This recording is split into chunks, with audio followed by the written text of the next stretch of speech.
So my very first business was actually selling digital products on Etsy, but this was in 2015, before the hype, before everybody was shilling their sticker packs for $3 saying that this is how they're gonna make a bunch of money on Etsy. If you just latch on to the AI art craze or whatever insert new fad there is nowadays, this was before all of that. I was just looking for a way to not have to put my firstborn baby in daycare and to replace my around $50,000 a year income with my job selling products on Etsy. And so I started selling the wall art that I was actually photographing myself in my apartment back when gray walls were all the rage. So I put up a couple listings, I started making some money, and I instantly felt the rush of financial freedom. This is the first amount of money that I ever made online, and I thought this was my ticket to never have to work again, never have to go into a boss, and this is how I'm gonna be able to be that stay-at-home mom that makes money on the side. What I quickly found out though was that yes, my business on Etsy was lucrative and I was making a good amount of money.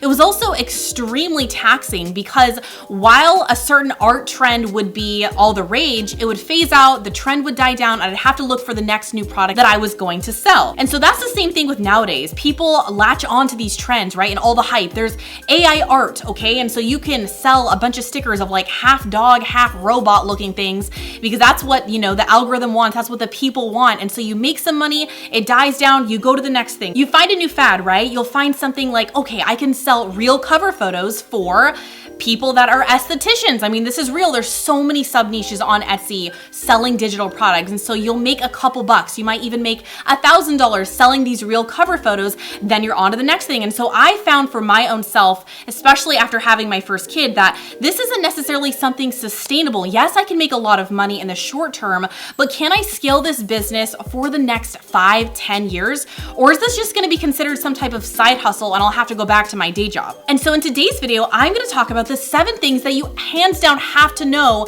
before you start selling digital products on Etsy, things that I wish I knew. And so I've done it all. Right now we are 7-figure digital product sellers, honestly not through Etsy. And so I'm gonna tell you guys a better alternative, something that is way worth your time and something that is proven as a mom of almost 4 who has limited time on my hands. But before we get into it, if you guys wanna learn more about how we're able to scale a 7-figure business on part-time hours, allowing us to homeschool our almost 4 children and work around 20 hours a week as a couple, then subscribe if you're new and let's go ahead and get on to the first mistake. So the first thing that you need to know before selling products on Etsy, specifically digital products or honestly any kind of product, but digital products is just so easy to really gloss over, and that is so many people steal other people's digital product ideas, sell them for cheaper, and it just becomes all about price competing. I know this sounds terrible, but you probably have noticed that no big Etsy YouTuber people that are teaching on Etsy, they don't ever share their shop name, because if a digital product is selling well and it seems easy to make, a bunch of people will flood the market with it and it will create a lot more competition. This is similar when it comes to Amazon sellers. The business my husband went full-time with was Amazon FBA a couple years ago before we switched to full-time digital products, and the same thing happened to him. So yes, you can follow a trend, something that is super hype, like selling a certain type of sticker or creating YouTube channel banners. So it's obviously harder and harder to make people want your product when there's 17 other shops out there, or even honestly sometimes 100 other shops out there selling the exact same thing you do, slightly different for a couple cents less. So again, when it comes to business models that I'm looking to get into, now that I have almost 4 kids, I need sustainability. I need longevity. And so choosing a product just because it can make me a quick buck doesn't mean that it's going to allow me to quit my job, bring my husband home, bring my kids home from daycare. So I have to look for something that is going to be a repeatable process and isn't just dependent on me being on top of trends. The second thing that I wasn't really aware of when it comes to digital products, and I didn't understand the impacts of what this meant for my business model, was that obviously digital products on Etsy are priced extremely low. And so the problem with this is that it's obviously harder to hit normal people income goals like $5,000 a month, $10,000 a month, because you need to sell a lot of products. You basically have to dominate the marketplace for that digital product. And like I said, if other people can just price compete, it becomes like shark infested waters. So we're not necessarily talking about services or custom things. We're talking about templates, Canva files. And when you sell those things at like say $5, you need a ton of them to get any sort of significant income. And so the unfortunate truth is that for most people, like 99.9% of people that are starting these Etsy shops, it's always gonna be just that, a side hustle. It's not necessarily a business model that's going to lend the financial freedom that you're looking for. At the end of the day, it's gonna be something that might help with a grocery bill and will come and go as the trends do. And speaking of a lot of sales, in order for you to make real money on Etsy, you need a lot of traffic. And so if you're not some type of influencer or content creator with a large audience, you're gonna need to have some money to spend on Etsy ads. And if you're a new seller jumping into a competitive niche, how are you gonna get your listing to the top of the search results? This is what happened when I sold my own wall art way back in the day. But when that trend started to fade away, so did my sales, and I had to jump onto the next thing. A lot of Etsy YouTubers fail to mention this because they're trying to paint the dream, they're trying to make it sound easy. But nowadays, because of the competition, I mean, you can see how many people are looking up how to start an Etsy shop. Ads are almost a necessity when starting out, which means obviously you need some sort of an ad budget, which isn't necessarily a bad thing, and you can definitely spend money on ads in any one given niche and make money.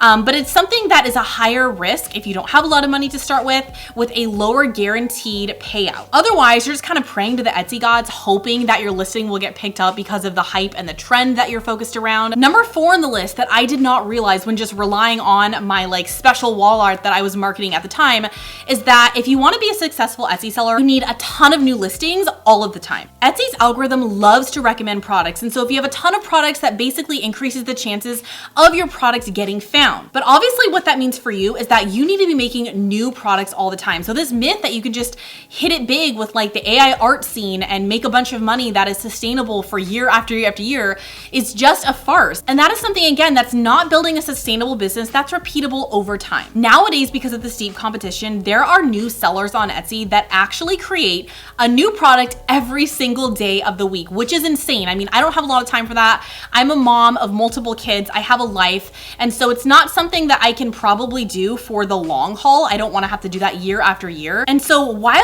that can be sort of semi-passive to some people, just one product is just not going to be enough, especially if more and more people are coming into your niche. Etsy is obviously not a place where there's brand loyalty. And so when there's another cheaper product out there, the marketplace is just naturally going to gravitate towards that product. And so you need to be constantly innovating, constantly capitalizing on the latest trends. And so for instance, I talked about reel covers, right? So you can start creating just a basic template for reel covers with some cute Canva font. You take everything from Canva like everyone's talking about.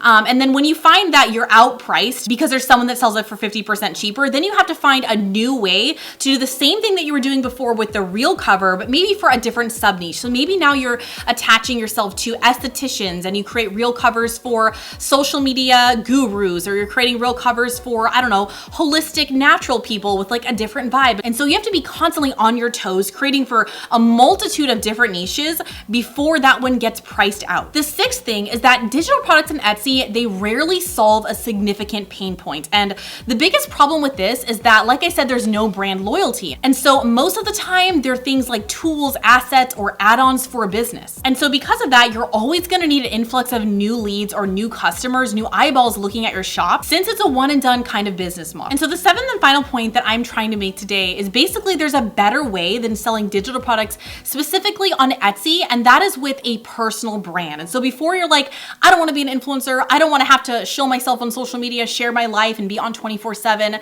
you definitely don't necessarily have to do those things to make the same or actually way more money than you would selling something super cheap on Etsy. With a personal brand, it's less about your product and if it's going to hit a certain trend at the right time, and more about the actual connection that you have with people. It's also less price dependent, and there's way less competition, even if you think that you might be competing with bigger influencers, because everybody's different, everybody's unique, everybody has their own special stories. That also means it's less price dependent, and also there's actually less competition, which I know you might be thinking, yeah, right. There's so many influencers, there's so many content creators, but honestly, at the end of the day, everybody has a unique story to sell, unlike every Etsy shop, which is just like my funny bunny XOXO1234, which is usually like, a random shop name, for example, that people use on Etsy. I mean, nobody is loyal to an Etsy shop most of the time. There are some instances, but specifically for digital products, it's all about price competing and how fast you can jump on the trends. And selling your own digital products specifically through a personal brand, it really negates all of the points that I made in this video. People can't easily copy your products and your brand because they can't copy who you are. They can't copy your face and your unique story and the struggles that you went through and how you provide the solution through your digital product. And also digital products like online courses or coaching programs with courses alongside them, they're oftentimes sold for 10 or even 20, 30, 50 times more than you would find on Etsy. You also don't need a ton of traffic to make a substantial amount of income. And the best part about it, trust me, is you don't have to be chasing trends constantly or adjusting your price to meet people's demands. And so to wrap things up, it's not that I don't see the pros of selling digital products on Etsy at all, or Etsy as a platform. I just mean that you can use Etsy as a vehicle to sell your products, but really promote them through your social platforms. Because if you have a personal brand behind your Etsy shop, you are going to sell 100 times more than just the pop-up shops that come out every single day of the week that are trying to price compete. People are gonna be more brand loyal to a person versus just a random Etsy shop, and you're gonna make so much more money. You're also gonna have a legit business that is sustainable, that grows year after year after year. I know, because this is what we do for a living. We utilize Etsy when we want to, but most of our products are sold through our own funnels, through our own personal brand, and we truly make 100 times more than most Etsy sellers. That is pretty much it for things that I wish I knew before starting an Etsy shop. If you guys got value from this, click the like button, subscribe if you're new. We also have a free training on how to go from $0 to $100,000 a year leveraging digital products, and we do a step-by-step formula. It's 5 hours long. It's through 5 full days of training, so it's definitely not just like a quick checklist that you guys can download and get no info from. It's a whole video series. So if you guys want that, click the link below. I will see you in our next one. Bye, guys.